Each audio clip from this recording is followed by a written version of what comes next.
Ambassador Kyung-soo placed the last data pad into the metal box. His office looked empty now. The walls that once held pictures of peace treaties and trade agreements were bare. 20 years of work packed away in just 3 hours. He looked out the window at the stars. The human embassy station orbited between two gas giants. Beautiful view, he had always thought. Now it felt like a prison he was finally leaving. The door chimed. His assistant walked in. She was from the bird-like, Etherian species with blue feathers and large golden eyes. "Sir, the council speaker wants to see you before you leave," she said. Her voice sounded worried. Kyung-soo shook his head. "Tell her I have no more words to share. Earth has spoken." "But sir, they just want to understand." "There is nothing to understand," he said, closing the box. "We are done." The assistant's feathers ruffled. This was how her kind showed fear. "Sir, what happened? 3 days ago everything was normal. Then suddenly..." Kyung-soo picked up the box. It was heavy with the weight of 2 decades.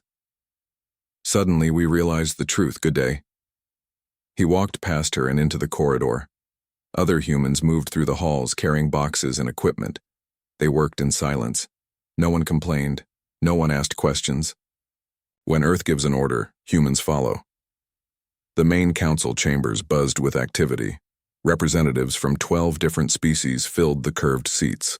Their voices mixed into a chaos of worry and anger. Council Speaker Veltara stood at the center. Her tall, thin body moved with the grace of her people. But today she seemed tired, stressed. She raised her forearms for silence. "Friends," she said, her voice echoing in the chamber, "we face a crisis unlike any before. Humanity has cut all contact with us. Their ambassador refuses to explain why. Their fleets are leaving our space. Their traders have canceled all contracts." A representative from the insect-like Zarathi species clicked his mandibles. "This is unacceptable. Humans cannot simply leave. We have agreements, treaties." "Treaties they seem to think we have broken," Veltara replied. In the back of the chamber, a small group whispered among themselves. They were from 3 different species: the Zentorian Empire, the Catherian warlords, and the hegemony of worlds. They had been meeting secretly for months. Their plan had been simple: limit human growth before they became too powerful. But now their whispers carried a different tone: fear. Captain Haijin stood on the bridge of her flagship. Around her, the human fleet moved in perfect formation. 60 ships of different sizes, all heading away from council space. "Captain," her communications officer said, "the Zentorian patrol fleet is moving to intercept us." Haijin looked at the tactical display. 12 alien ships approached from the port side, not enough to stop her fleet, but enough to cause problems. "Open." "A channel," she ordered. The main screen showed a Zentorian commander. His skin was gray and scaled, with 2 sets of eyes that never blinked. "Human vessel, you will stop for inspection," he said. "Council regulations require..." "We are leaving," Haijin interrupted. "Do not interfere. You cannot simply depart without proper clearance. There are procedures." Haijin cut the transmission. She turned to her weapons officer. "Charge the..." "Main guns, full spread." "Captain, they haven't fired on us," the officer said. "They haven't moved away either." The human fleet's weapons powered up. Every ship bristled with energy. The Zentorian patrol suddenly seemed very small. Haijin opened the channel again. "You have 30 seconds to clear our path." The Zentorian commander's 4 eyes went wide. He had fought humans before in war games. Always they followed rules, they negotiated. They found peaceful solutions. This was different. This human had the eyes of someone who had made a final decision. "Clear the path," he ordered his fleet. The Zentorian ships moved aside. The human fleet passed through without another word. On Earth, President Dae-hyun sat in his office reading reports. Each one told the same story. Human citizens leaving alien worlds.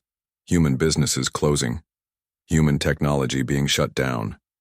His secretary entered. She was young, maybe 30 years old. Her face showed confusion.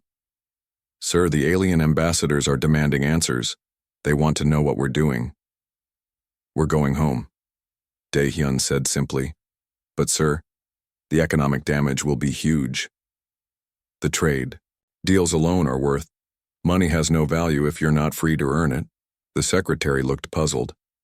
I don't understand. Dae-hyun stood and walked to the window. Outside, Earth looked peaceful, green and blue and beautiful. Hard to believe this small world had become the most important place in the galaxy. They plan to cage us, he said. Limit our growth, control our expansion, take our technology, and give us nothing in return. How do you know this? We have been watching, listening, learning. For months, 3 major powers have been meeting in secret. They think humans are becoming too strong, too influential. The secretary sat down, hard. So we're leaving, all of us? Not leaving, withdrawing. There is a difference. Back on the embassy station, the final human transport prepared to depart. Kyung-soo walked through the empty corridors one last time. 20 years of his life spent here. 20 years of building, bridges between species, all wasted. He passed the meeting room where he had negotiated the mining rights treaty. Humans had given the aliens access to asteroid fields in exchange for rare metals. Fair trade. Good for everyone. He passed the communications center where he had helped end the border war between the Catherian Empire and the Meridian Alliance. 2 years of careful talks. Millions of lives saved. He passed his personal quarters where he had hosted dinner parties for alien diplomats. Building friendships. Creating trust. All of it meaningless now. The transport bay was full of humans, diplomats, traders, scientists, engineers, all leaving together, all carrying the same expression of quiet disappointment. Ambassador, said Dr. Yu-jin, the head of the Human Research Division. Is it really this bad? Kyung-soo nodded. They saw us as a threat to be controlled, not as partners to work with. What happens now? Now they learn what the galaxy is. Like without us. The transport lifted off. Through the windows they could see the embassy station growing smaller. Soon it would be empty, a monument to failed trust. In the council chambers, Veltara tried to maintain order. But the arguments grew louder. Some species blamed others for driving the humans away. Some demanded military action to force them back. All of them were beginning to realize the same thing. The humans hadn't just been another member of the council. They had been the ones who made everything work. Human engineers had designed the faster-than-light communication networks. Human doctors had created cures for diseases that had plagued alien worlds for centuries. Human diplomats had prevented wars that could have destroyed civilizations, and now they were gone. The last human ship left council space at exactly midnight, Galactic Standard Time. Behind them, they left silence. The communication arrays that had carried human voices across the galaxy went quiet.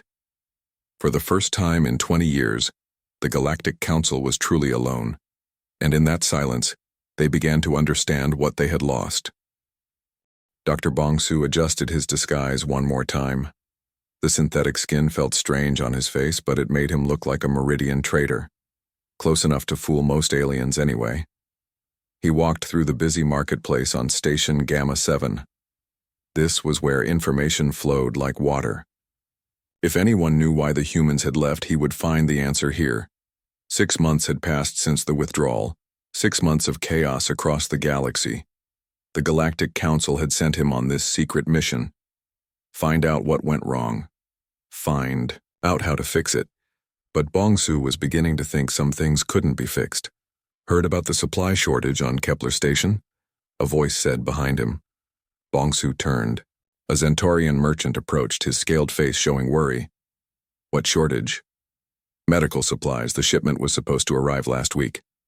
Company says their human contractors just stopped working. Stopped working? All human businesses ended their contracts the same day. Same hour, actually. Like someone threw a switch. Bong-soo nodded and moved on. This was the 5th story like this he had heard today. Human companies everywhere had shut down at exactly the same time, not just the big ones. Even small family businesses had closed their doors. It was too organized to be an accident. He found what he was looking for in a dark corner of the station. A data broker named Vex. She was from the shapeshifter species, currently wearing the form of a young human woman. The irony wasn't lost on him. Information about the human withdrawal, he told her.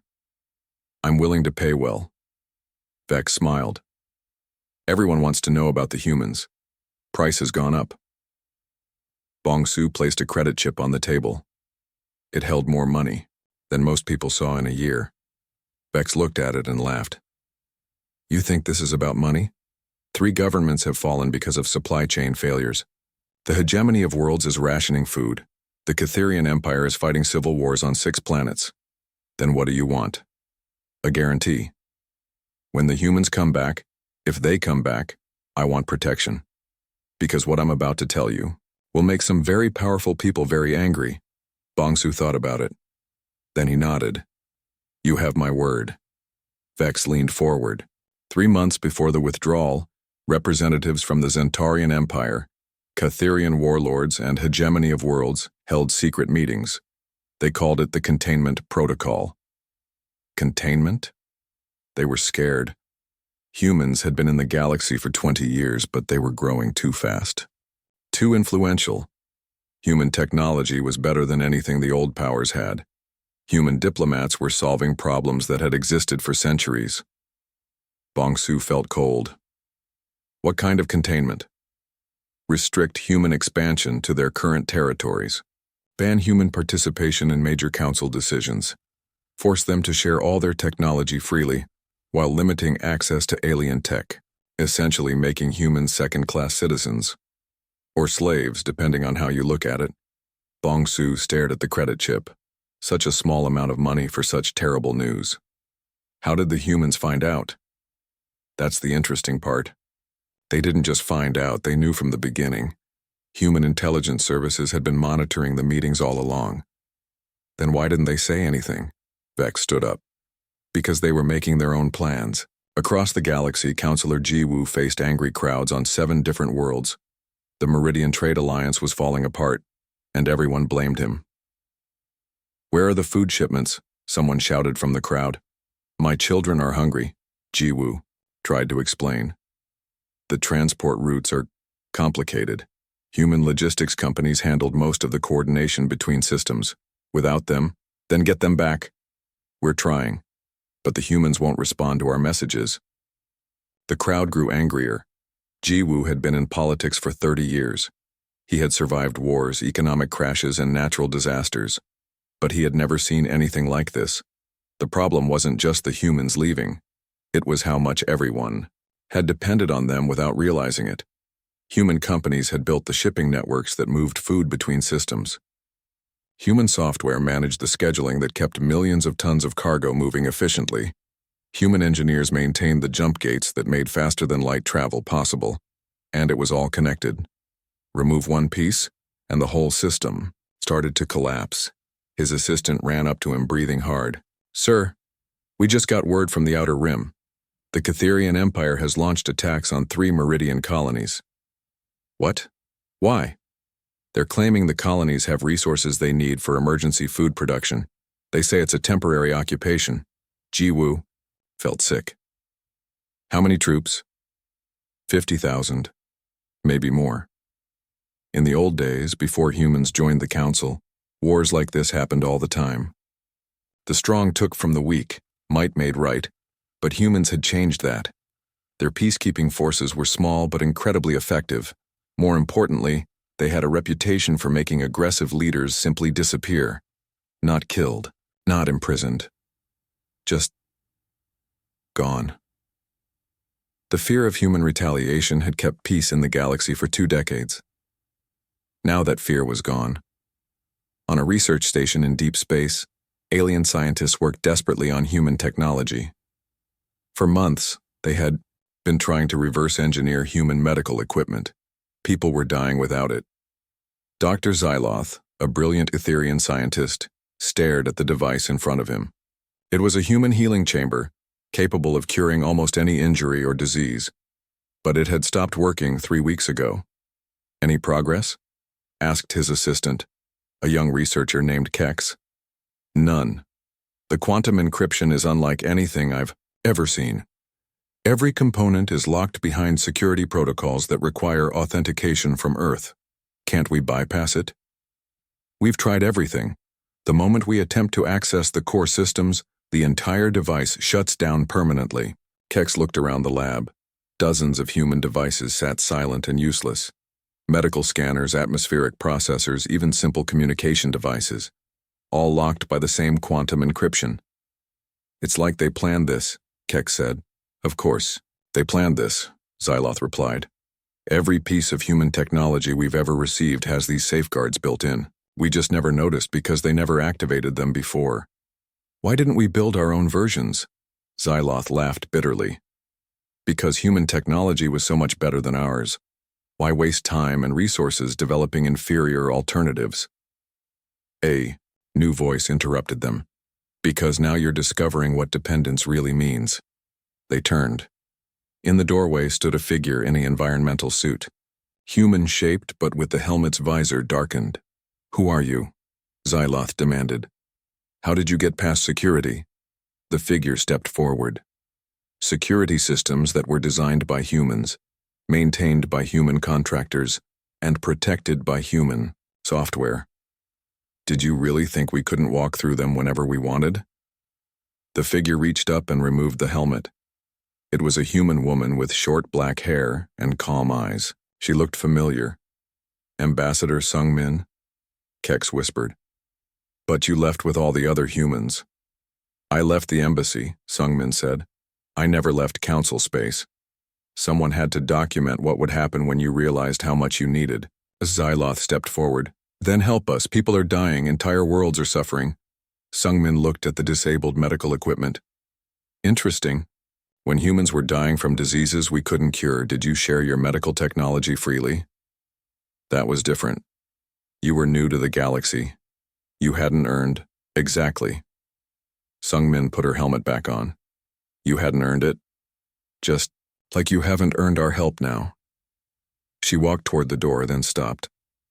Oh, and doctor, you might want to evacuate this station soon.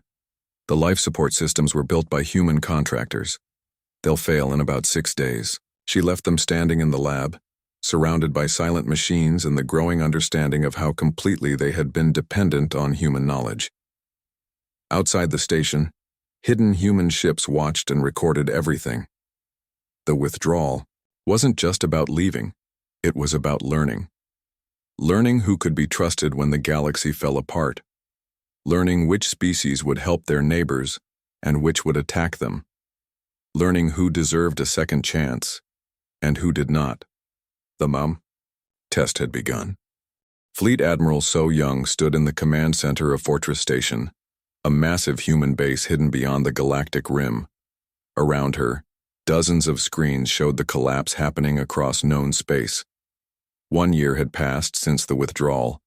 The results were worse than even she had predicted. Report, she said to her intelligence officer. Captain Taemin stepped forward with a data pad. Civil wars on 43 worlds, complete government collapse on 18 more. The hegemony of worlds has lost contact with half their territory. Medical situation critical. Without human biotechnology, the Xenos plague has returned to 12 systems.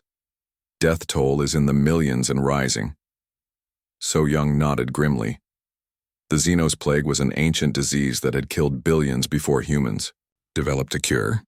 The cure required constant treatment with human-designed medical equipment that had stopped working when Earth cut off the authentication signals. What about the terraforming projects? All failing. The atmospheric processors on New. Kepler started producing toxic gases last week. The entire planet is being evacuated. So Young had helped design those processors 15 years ago. They were meant to turn a dead world into a garden. Without human maintenance, they were turning it into a poison cloud. And the quantum tunnel network, shutting down sector by sector. Travel times between systems have increased by 300%. Some colonies are completely cut off. The quantum tunnels were humanity's greatest gift to the galaxy. Instant fourniture, communication and transport across vast distances. But like all human technology, they required constant authentication from Earth. So Young looked at the main display. It showed the galaxy as a web of connections, trade routes, communication, lines, resource flows. 20 years ago, it had been beautiful, efficient, profitable for everyone. Now it looked like a body with its nervous system cut out. Any word from the Council? Daily, sometimes hourly. They've offered everything they can think of. Complete technology sharing, territorial concessions, economic partnerships, and our response? Silence.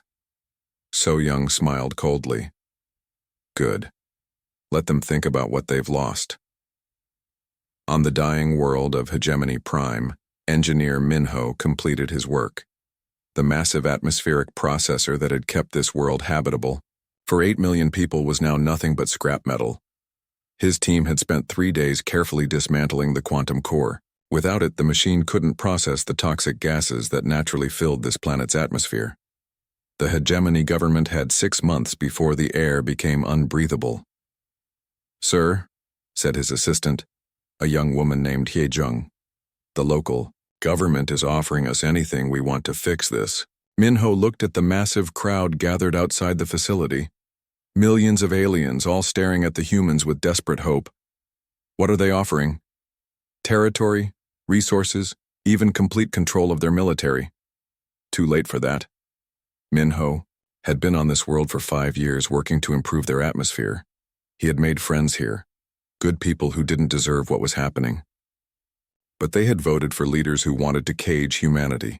Choices had consequences. His communication device buzzed. A message from Admiral So Young. Phase 2 complete. Proceed to Zentorian space. Minho gathered his team. Pack everything. We're moving to the next target. What about these people? Hyejung asked. They made their choice when they voted for the containment protocol. Now they live with it. The human transport lifted off, leaving behind a world full of desperate aliens and one dead machine. On Earth, President Daehyun met with his cabinet in a secure bunker deep underground. The reports they discussed were classified beyond top secret. The psychological warfare is working perfectly, said Intelligence Director Chang Woo. Every major power is blaming the others for driving us away. What about resistance movements? Growing. The common people on most worlds blame their governments for the crisis. We've counted 17 rebellions so far. Defense Minister Kyung-mi leaned forward. Sir, some of our own people are asking questions. They want to know why we're letting innocent aliens suffer. Daehyun had expected this. Humans were naturally compassionate. Watching others suffer went against their nature. Show them the containment protocol documents, he said. All of them. Let them see exactly what our allies had planned for us. Sir, that information is classified. Not anymore. Release it all. Every secret meeting, every plan, every discussion about how to control us. The room fell silent. This was not what anyone had expected. Sir, Chang Woo said carefully, if we release that information, it will cause panic across the galaxy. Governments will fall. Good. Let them fall. The people deserve to know what their leaders really thought of humanity.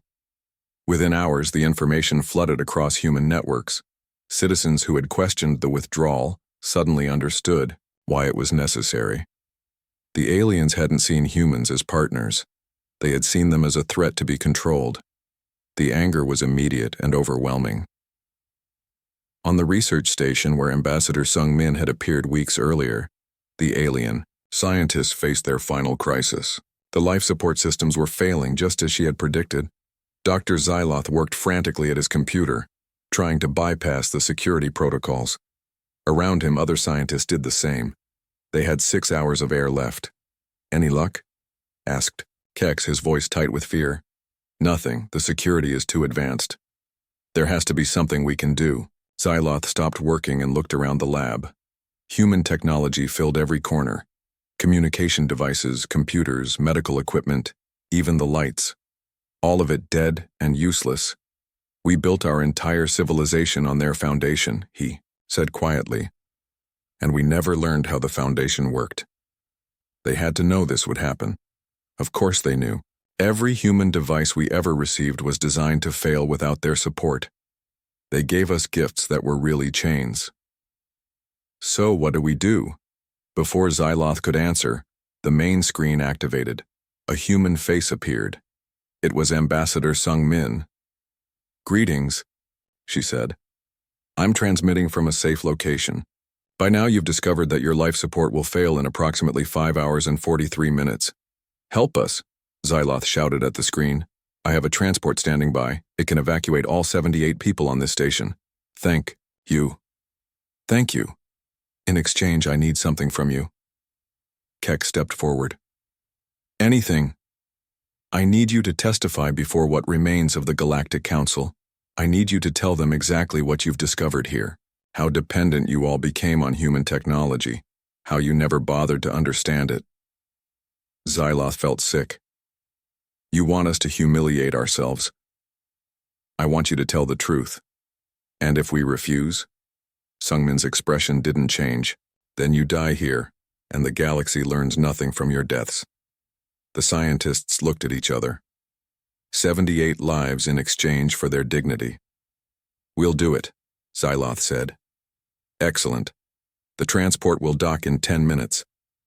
The screen went dark, leaving them alone with their thoughts and their failing air supply. Across the galaxy, similar scenes played out on hundreds of worlds. Human engineers completed their work and departed, leaving behind broken machines and desperate people. Each departure was carefully planned, timed to create maximum impact. The message was clear.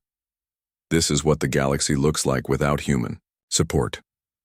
On Earth, President Dae-hyun received the final report from his military commanders. Every human citizen had been safely evacuated from alien space. Every piece of human technology had been either removed or disabled. Humanity was now completely isolated from the galaxy they had helped build. "Phase 3 is complete, sir," reported Admiral So Young via secure communication. "All human assets have been withdrawn or neutralized." "Excellent.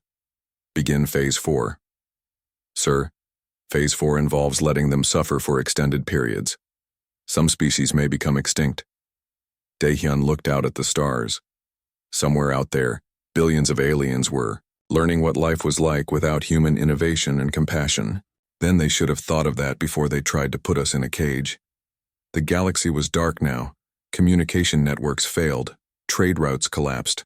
Worlds that had thrived for decades began to die, and in that darkness, the survivors began to understand a terrible truth. Humans hadn't been just another member species.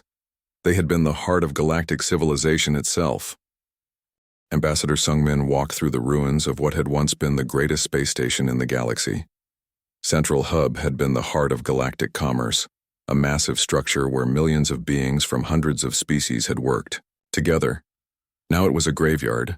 Emergency lighting cast strange shadows on empty corridors. Most of the shops were closed. Their owners fled to dying homeworlds. The few aliens she passed looked at her with a mixture of hope and fear. She carried a small recording device. For 2 years, she had documented the collapse from within.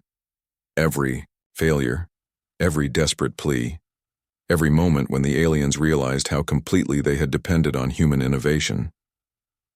Her target today was the Council emergency session. The few remaining governments had gathered to discuss their final options. Most species were too busy fighting civil wars or fleeing dying planets to send representatives. The council chamber was nearly empty. Where once hundreds of delegates had sat, now only 37 remained. They looked tired and desperate.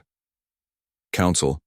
Speaker Veltara still held her position, but she had aged terribly in 2 years. Her graceful movements were now slow and painful. "Friends," Veltara said, her voice barely above a whisper, "we face the final phase of our civilization's collapse. The hegemony of worlds has officially dissolved. The Catherian Empire has lost 60% of its territory to rebellion.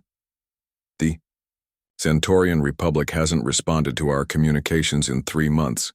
A delegate from the Meridian Trade Alliance stood up. His people were known for their business skills, but now he looked like a broken merchant facing bankruptcy. We all know why we're here, he said. We need to discuss the human question. Murmurs filled the chamber. For 2 years, no one had spoken officially about humanity. It was as if saying their name might make the situation worse. What is there to discuss? Asked a Zarathi representative. They won't respond to our messages. They've vanished completely. Not completely, said a new voice. Everyone turned. Ambassador Sung Min had entered the chamber through a side door. She wore a simple black uniform with no insignia. Her presence filled the room like electricity. Impossible, Veltara whispered. All humans left 2 years ago. All humans left your territories, Sung Min corrected. Some of us remained to observe. The chamber erupted in shouts and questions. Sung Min waited patiently for silence. I have been documenting your civilization's collapse, she said calmly, recording every failure, every desperate moment, every time you realized how much you needed us. Then you can help us, the Meridian delegate shouted. You can contact Earth. I can, but first, you need to understand what really happened here. Sung Min activated a holographic projector. Images filled the air above the chamber. Meetings between alien leaders, documents with official seals, audio recordings of secret conversations. The containment protocol, she said. Your plan to limit human expansion and control our technology. The evidence was overwhelming.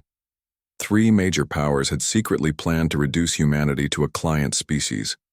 Maps showing restricted human territories, documents outlining technology, transfer requirements, even discussions about breeding programs to control human population. Several delegates tried to leave, but the doors had locked automatically. Oh no, Sung Min said. You're going to watch all of it. The presentation continued for 2 hours. Every secret meeting, every plan to restrict human rights, every casual discussion of how to manage the human problem. By the end, several aliens were crying. Others sat in stunned silence. Did you really think we didn't know? Sung Min asked. Human intelligence services monitored every conversation. We knew about your plans before you finalized them. Then why didn't you confront us? Veltara asked weakly. Because we decided to show you what the galaxy would look like without us instead. Another holographic display activated. This one showed current galactic statistics. Population decline, economic collapse, technological regression. The numbers were horrifying. 23% population decline in 2 years, Sung Min read. 89% drop in interstellar trade. 67% reduction in technological capability. We get it, the Meridian delegate shouted. We were wrong. We're sorry. Just please help us. Sung Min looked at him with cold eyes. Are you sorry for planning to cage us or sorry that your plan failed? Silence filled the chamber. On Earth, General Wansik reviewed intelligence reports from across the galaxy. The situation was even worse than their projections had predicted. Refugee fleets are forming along our border, reported his aide, Colonel Minjun. Hundreds of ships filled with aliens fleeing their dying worlds. Instructions? Monitor but do not engage. Let them see our defenses but offer no assistance. Wansik nodded. The refugee crisis was part of the plan. Let the aliens see that humanity was thriving while their civilization collapsed. Let them understand the choice they faced. What about the resistance movements? 17 major rebellions across former council space. Most of them are demanding their leader's execution for betraying the galaxy. Interesting. The people are blaming their governments, not us. Our information warfare campaign worked perfectly. When we released the containment protocol documents, it turned the populations against their rulers. Wansik looked at the strategic display. Red dots showed conflict zones across the galaxy. Most of the fighting was alien against alien now. Species that had been allies for centuries were tearing each other apart over the remaining functional human technology. Any signs of species extinction? 3 confirmed, 2 probable. The ethereal collective lost their homeworld when their atmospheric systems failed. The Crystal Singers' population has dropped below sustainable levels. Wansik felt a moment of sadness. The Crystal Singers had been peaceful artists, known throughout the galaxy for their beautiful music. But their government had voted for the containment protocol.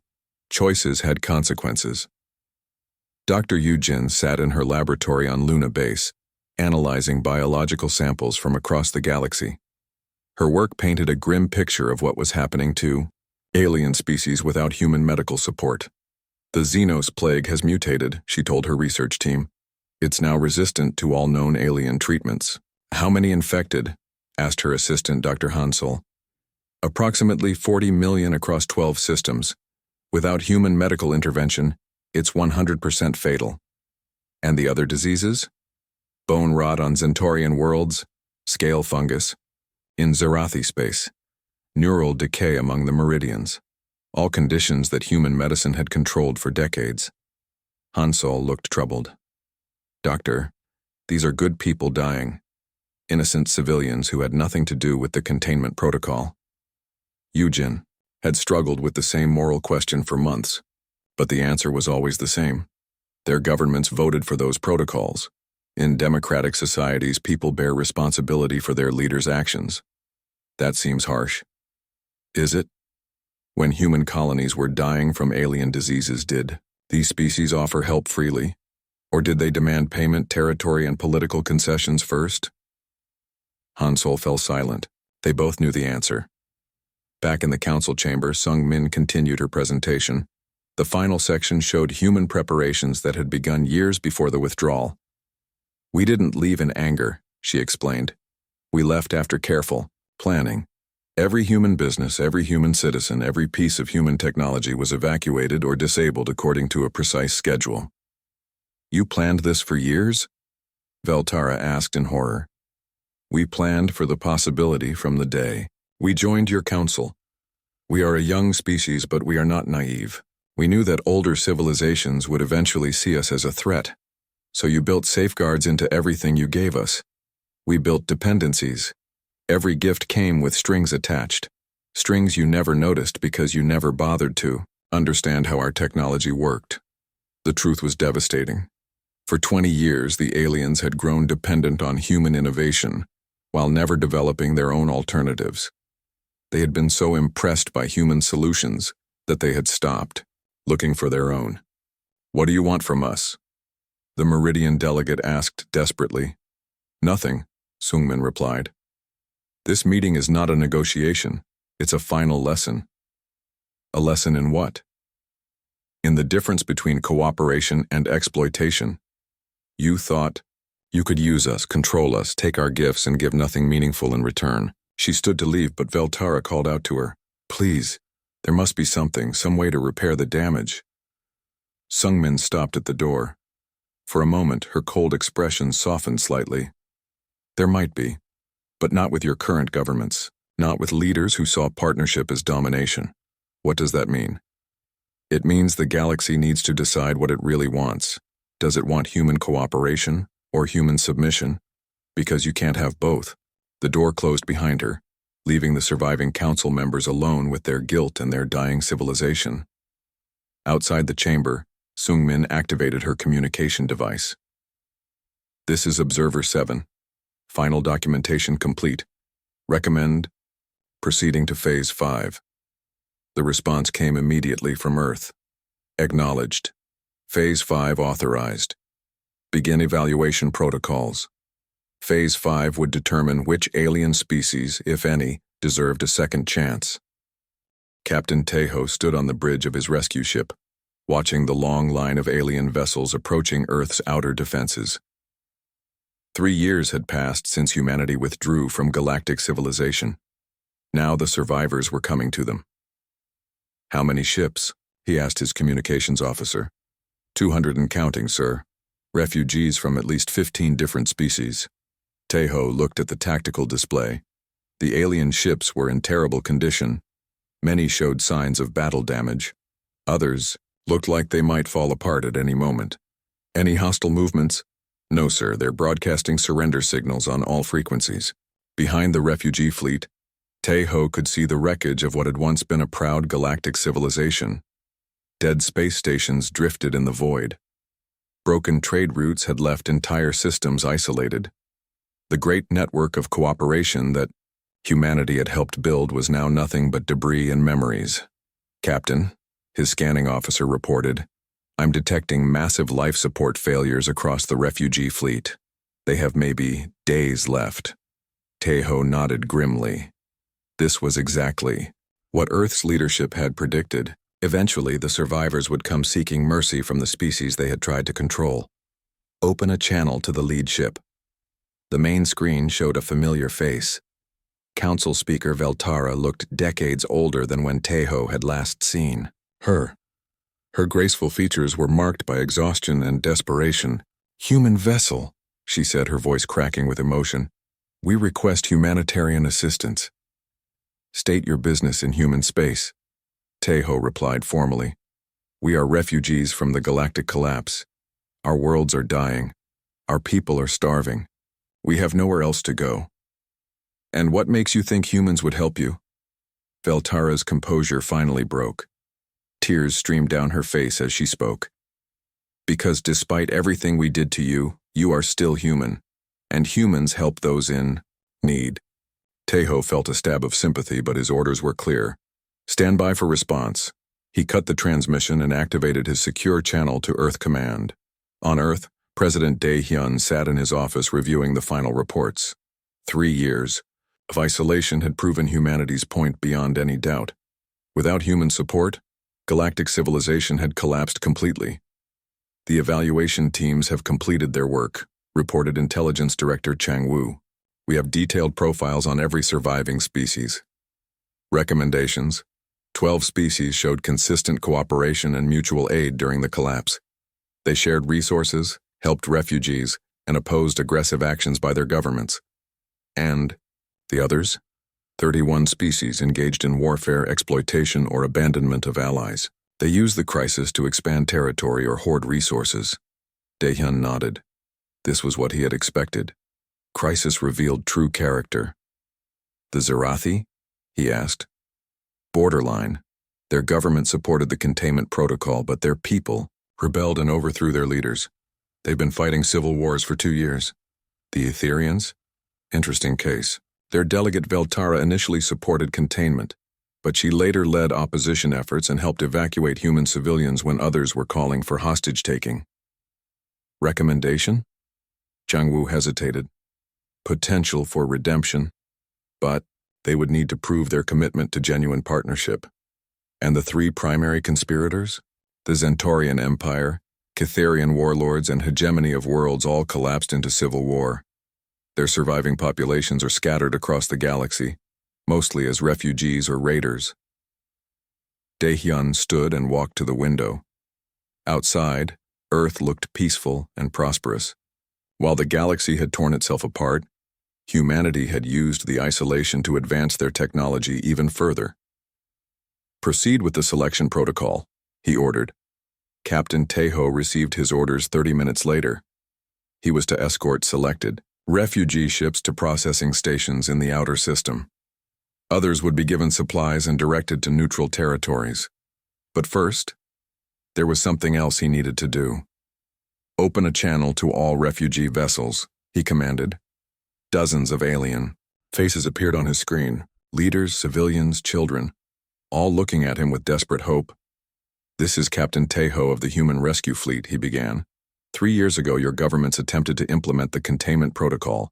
They plan to restrict human rights, control our technology, and reduce us to a client species." Several of the alien leaders looked ashamed. Others seemed genuinely surprised. "Today we begin the evaluation process. Each species will be judged based on their actions during the galactic collapse. Some of you helped your neighbors, others exploited them. Some of you opposed the containment plans. Others supported them enthusiastically." The screen showing the Zerathi delegation went dark. Their ship had been redirected to a different processing station. Those who proved themselves capable of genuine partnership may be offered new relationships with humanity. Those who did not. The ships carrying Zentorian refugees suddenly found themselves surrounded by human patrol craft. "Will be given basic supplies and escorted to the galactic rim. You will not be welcome in human space again." The selection had begun. Ambassador Yun Su materialized in the council's emergency meeting chamber through a transportation beam. The few dozen surviving alien leaders looked up at her with a mixture of fear and hope. She was humanity's final message to the galaxy. "I bring words from the government of Earth," she announced. The chamber fell silent. "Humanity hereby dissolves all previous treaties and agreements with the former Galactic Council. The old system is dead." Several delegates began to protest, but Yun Su continued. "However, Earth is prepared to consider individual relationships with species that have proven themselves worthy of partnership." "What does that mean?" asked the Meridian delegate. "It means the age of the Galactic Council is over. There will be no more collective government, no more universal treaties, no more assumption that all species deserve equal treatment." She activated a holographic display showing a new map of the galaxy. 12 species have been selected for potential partnership with humanity. They will be offered technology sharing, trade agreements, and mutual defense pacts. Green dots appeared on the map, showing the territories of the chosen species. These species demonstrated cooperation, compassion, and moral courage during the collapse. They helped refugees, opposed aggression, and put ethics above profit. "What about the rest of us?" Veltara asked quietly. "The rest will be evaluated individually. Some may earn partnership through future actions. Others will remain permanently excluded from human space." Red zones appeared on the map, vast areas marked as forbidden to human contact. "This is not fair," shouted a representative from the former Catherian territory. "You're punishing entire civilizations for the actions of their leaders." Yun Su looked at him with cold eyes. "Where was your concern for fairness when you planned to cage humanity? Where was your compassion when you decided our species was too dangerous to be free? That was different. That was just politics." "No," Yun Su said. "That was a choice, and choices have consequences." She began to dissolve back into the transportation beam, but paused for one final statement. "Humanity spent 20 years as gardeners, helping your civilizations grow and prosper. We gave you our knowledge freely, solved your conflicts peacefully, and asked for nothing but friendship in return. The alien leaders listened in silence. You repaid that friendship with plans for subjugation. Now you understand what the galaxy looks like without us." "But some of us opposed those plans," Veltara pleaded. "Yes, some of you did, and some of you will be given another chance." Yun Su looked around the chamber one last time. "But understand this. Humanity will never again offer universal partnership. From now on, every species must earn our trust individually. You must prove that you see us as equals, not as threats to be controlled or resources to be exploited." The transportation beam completed its cycle, and she was gone. Commander Hyunwoo led the first human diplomatic mission in 3 years. His destination was the Etherian homeworld, where a new government had taken power after overthrowing their old leaders. The planet looked different than he remembered. Simpler buildings, smaller cities. The collapse had forced them to rebuild with limited technology. But there were good changes too. Community gardens where species had once been segregated. Mixed neighborhoods where different alien races lived, together peacefully. The crisis had brought out both the worst and best in galactic civilization. At the landing pad, Veltara waited for him. She was no longer council speaker. Her people had chosen a new form of government after learning about the containment protocol. "Commander," she said formally, "welcome to New Etheria. Thank you for the invitation. I want to show you something." She led him through the city to a large building made of crystal and metal. Inside, thousands of aliens worked together on various projects, but these weren't the grand technological marvels of the old days. "What is this place?" Hyunwoo asked. "A school. We're learning to build things ourselves instead of depending on others." They walked through classrooms where Etherian children learned alongside young Zarathi, Meridians, and members of smaller species. "We're teaching them cooperation without dependency," Veltara explained. "Partnership without exploitation." "Interesting approach. We learned from our mistakes."